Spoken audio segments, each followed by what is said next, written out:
আজকে কিনে আসছি, দেখেন রাশিয়ান মাল। রাশিয়ান, কিন্তু এই মালটা দেখতে রাশিয়ান, কিন্তু বাস্তবে রিয়েলি রাশিয়ান কিনা জানি না।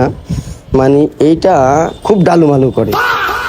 তো এটা ডালুমালু করে দেখি আবার মামুন এটা আমার থেকে নিচ্ছে, ভাই এই মালটা তো ডালুমালু করে কে? মানে রাশিয়ান মাল কি এত ডালুমালু করেনি? রাশিয়ানগুলো খুব ভদ্র হয়, অনেক ভদ্র হয়। ওগুলার বীজ মানে খুবই ভালো, নম্র ভদ্র। যেমন আমার বাসারটা মুয়াজ্জা, ও প্রচুর ভদ্র, অনেক ভদ্র। মুয়াজ্জার কোলে নিমু, কোলেই থাকবো, খাওয়াই দিবো, খাইতেই থাকবো, আমার পাশে এসে বসে থাকবো। এত ভদ্র মুয়াজ্জা, মানে মানে কি বলবো। মানে আমারটা, আমার বাসার বিড়ালটা যে দেখবো, সে না দেখলে বিশ্বাস করবে না যেটা কত ভদ্র। এটা তাকায় রয়েছে মামুনের দিকে, মামুন আবার দুষ্টামি করতেছে এটারে, যে যাই তাকায় থাকে মায়েরা। মামুন আবার এটার চশমা পরাইতেছে, এটার আজকে চশমা পরামু বা এটার বিড়ি খাওয়ামু। মামুন আবার দুষ্টামি করতেছে এটার লগে, যে কি গ্লাস পরাইছে ওইটারে। তো এইটা যে ডালুমালু করতেছিল, তো আমার মনে হচ্ছিল এটা রাশিয়ান অরিজিনাল না।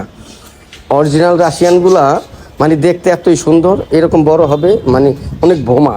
কিন্তু রাশিয়ানগুলা খুবই ভদ্র হয়, প্রচণ্ড ভদ্র। মানে আমার মুয়াজ্জা যেটা আছে, আমার বিড়ালটা, মানে ওরে কোলে নিম, কোনো দুষ্টামি না, চুপচাপ বসে থাকবো, খাবার দিমু, খাইয়ে নিব। এত ভদ্র, মানে অমায়িক, এত ভদ্র। মানে কাউরে ডিস্টার্ব করবো না, বাসা কাউরে ডিস্টার্ব করে না, মানে একটা ব্যক্তিরও ডিস্টার্ব করবো না, যে যেমনি রাখতে চাই ওইভাবেই থাকি। আর এই যে মালটা, এই মালটায় সকালে এসে মানে 2 ঘন্টায় কলইটা মানে খালি ডালুমালু, বাংলা বিড়ালের মতো ডালুমালু। ফাঁকপালি ফাল দেওয়ার নাইমা দৌড় দেয়, এবার ওর দিকে দৌড় দেয়, সেই দিকে দৌড় দেয়, ডালুমালু করে বাংলা বেড়ালের মতো এটার অভ্যেসটা। তো ভাবতেছিলাম এটা কি আসলেই রাশি।